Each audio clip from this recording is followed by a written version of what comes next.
ఉదయం జయమ్మ పూజ గదిలో పూజ చేసుకుంటూ ఉంటుంది.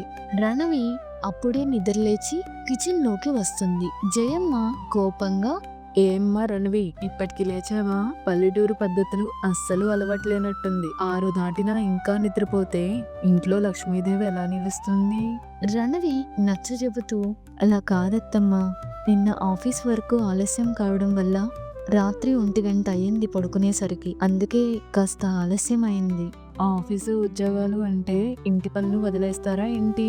మగవాళ్ళు సంపాదిస్తారు, ఆడవాళ్ళు ఇల్లు చూసుకోవాలి. మా కాలంలో మేము ఇలాగే ఉన్నామా? రాజు మధ్యలోకి వస్తూ, సర్లే అమ్మా, తనేమి కావాలని ఆలస్యంగా లేవలేదు కదా. అయినా ఈ రోజుల్లో ఇద్దరూ కష్టపడితేనే కుటుంబం నడుస్తుంది. ఎందుకు ప్రతిసారి తనని అంటూ ఉంటావో? జయమ్మ అలిగి, నువ్వెప్పుడు నీ భార్య పక్షమే మాట్లాడు రాజు.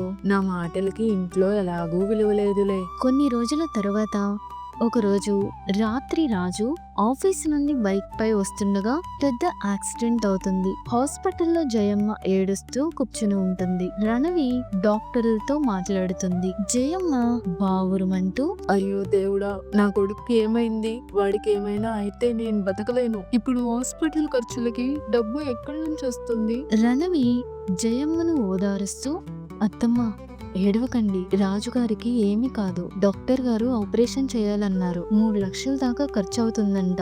జయమ్మ కంగారుగా, 3 లక్షలా? అంత డబ్బు మనకెక్కడదమ్మా? నా దగ్గర ఉన్న ఈ 2 గాజులు అమ్మినా కనీసం 30,000 కూడా రావు.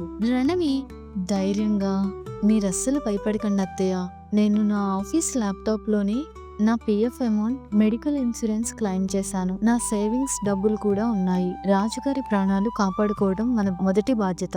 ఆపరేషన్ సక్సెస్ అయ్యి రాజుని ఇంటికి తీసుకొస్తారు. రాజు రూమ్ లో పడుకుని ఉంటాడు. జయమ్మ కిచెన్ లో రణవి వంట చేస్తూ మళ్ళీ ఆఫీస్ వర్క్ చేసుకుంటూ ఉండటం చూస్తుంది. జయమ్మ కళ్ళల్లో నీళ్లతో రణవి దగ్గరకు వచ్చి, రణవి, నన్ను క్షమించమ్మా. ఎప్పుడు నిన్ను ఉద్యోగం చేస్తావని, ఆలస్యంగా లేస్తావని వంకలు పెట్టాను తల్లి. కానీ ఈ రోజు నీ ఉద్యోగం, నీ సంపాదనే, నీ ధైర్యమే నా కొడుకు ప్రాణాలు కాపాడాయి. అయ్యో అత్తమ్మ, ఇందులో క్షమాపణలు ఎందుకు? రాజుగారు మీకెంత కొడుకో నాకు అంతే భర్త. ఈ కుటుంబం మన ఇద్దరిది. మీరు పాత పద్ధతుల్లో ఇంటిని జాగ్రత్తగా చూసుకుంటారు. నేను కొత్త పద్ధతిలో ఆసరాగా నిలిచాను. అంతే కదా? చాలా గొప్ప మాట చెప్పావమ్మా. చదువుకున్న కోడలు వస్తే ఇల్లు ఎలా నిలబడుతుందో నువ్వు నిరూపించావు. ఈ రోజు నుండి నువ్వు ఆఫీస్ పని చూసుకో, ఇంటి పనులన్నీ నేనే చూసుకుంటాను. నీకు ఎలాంటి ఇబ్బంది రానివ్వను.